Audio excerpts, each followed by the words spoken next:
Hello guys, in this video I'm going to show you how to change the password on Quora, but first I wanted to tell you that don't forget to subscribe because at 10,000 subscribers I'm going to show you my YouTube revenue statistics and my growth strategy, how you can make money online. So first open the app, then go to your profile, which is at the top right left corner, then click on the settings, which is at the bottom of the screen, then click on the account and you should see the password section, change password, and now you have to enter your password. After that, your new password, retype it, and then you can save your new password. Here are some other extra account settings like the email. You can add new email as well, or the login security, require email verification or not, or connected accounts and contacts.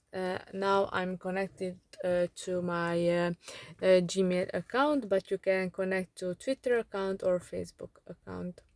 So I hope that this video was helpful for you. If it was, please consider subscribing and see you in the next one. Bye bye.